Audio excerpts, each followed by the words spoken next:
চিন্ময় কৃষ্ণ দাস ইসকনের সন্ন্যাসী তার জামিনের আবেদন নামঞ্জুর হয়ে গেল। চট্টগ্রাম আদালতের দিকে আজ সকাল থেকে আমরা নজর রেখেছিলাম। দিনের বড় খবর, চিন্ময় কৃষ্ণ দাসের জামিন নামঞ্জুর হয়ে গেল আজকে। সবথেকে বড় প্রশ্ন ছিল এটাই যে 1 মাস বন্দী অবস্থায় রয়েছেন, জেলবন্দি রয়েছেন বিনা বিচারে। আজ তাহলে কি হবে? চিন্ময় কৃষ্ণ দাসের জামিন আজ নামঞ্জুর হলো চট্টগ্রাম আদালতে। দিনের শুরুতেই আপনাদের জানিয়েছিলাম বাংলাদেশ সুপ্রিম কোর্টের আইনজীবী অপূর্ব ভট্টাচার্যের নেতৃত্বে মোট 10 জনের আইনজীবী টিম আজকে এনলিস্টেড হয়েছে। কিন্তু ইতিমধ্যেই জানা যাচ্ছে বড় খবর, ইসকনের সন্ন্যাসী জেলবন্দি চিন্ময় কৃষ্ণ দাসের জামিন নামঞ্জুর হয়ে গেল। একেবারে 25শে নভেম্বর তাকে গ্রেফতার করা হয়েছিল। সংখ্যালঘুদের উপরে অত্যাচারের অভিযোগ তিনি করছিলেন দীর্ঘদিন ধরে।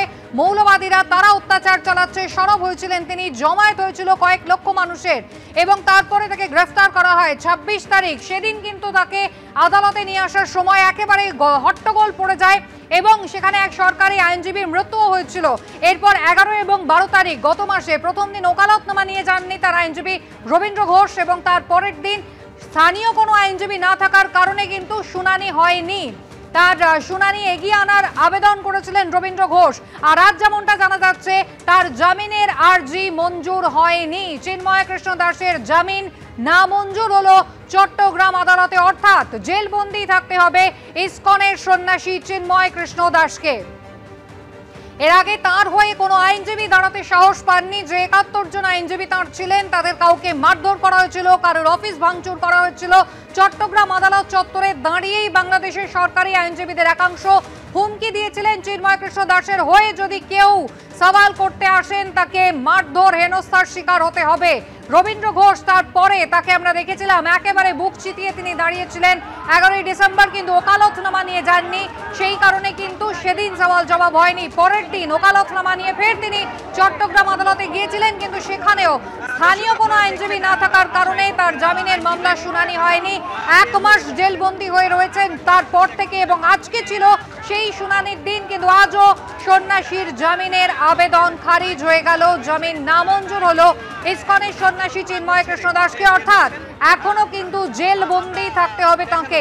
তার বিরুদ্ধে রাষ্ট্রদ্রোহিতার অভিযোগ রয়েছে, 1.5 মাসের পুরনো অভিযোগ তার বিরুদ্ধে রয়েছে। আইনজীবীরা এই মুহূর্তে বেরিয়ে যাচ্ছেন আদালত চত্বর থেকে।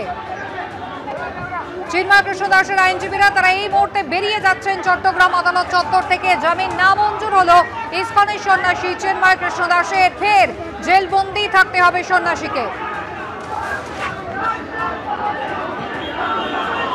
কলকাতা ইসকনের ভাইস প্রেসিডেন্ট রাধারমন দাস রয়েছেন আমাদের সঙ্গে টেলিফোন লাইনে। কি বলবেন রাধারমন বাবু? আবারও কিন্তু এবার দেখা গেল জামিনের আবেদন নামঞ্জুর হয়ে গেল চিন্ময় কৃষ্ণ দাসের। এটা খুব আনফর্চুনেট বিষয়। আমরা জানি কি আমরা খুব আশায় ছিলাম, কিন্তু আপনাদের থেকে শুনতে পারছি কি বেলটা রিজেক্ট হয়েছে। তো এটা খুব আনফর্চুনেট বিষয়। আর আমরা কি বলবো, আমার তো কিছু ওয়ার্ড নেই। পুরো গোটা বিশ্বের এটা নজর ছিল আজকের খবরে, কিন্তু এইভাবে একটা সন্ন্যাসীকে প্রায় 42 ডেজ হলো জেলে আছে। কিরকম আছে, উনি অসুস্থ আছেন কি আছেন ওটাও আমাদের কাছে খবর নেই। তো আমরা অনেক আশায় ছিলাম কি আজকে বেল পেয়ে যাবেন। এখন আমরা ওয়েট করছি কি অর্ডারটা হয়েছে, কেন নামঞ্জুর হয়েছে, এটা আমরা দেখব। রাধারমন বাবু, আজকে দিনের শুরুতে অন্তত কোথাও কি একটু আশা দেখেছিলেন যখন একেবারে বাংলাদেশের সুপ্রিম কোর্টের আইনজীবী অপূর্ব ভট্টাচার্যের নেতৃত্বে মোট 11 জনের একটা আইনজীবী টিম এনলিস্ট হলো যারা চিন্ময় কৃষ্ণ দাসের হয়ে সওয়াল করতে পারবেন, কিন্তু তারপরও আজ তার জামিন খারিজ হয়ে গেল?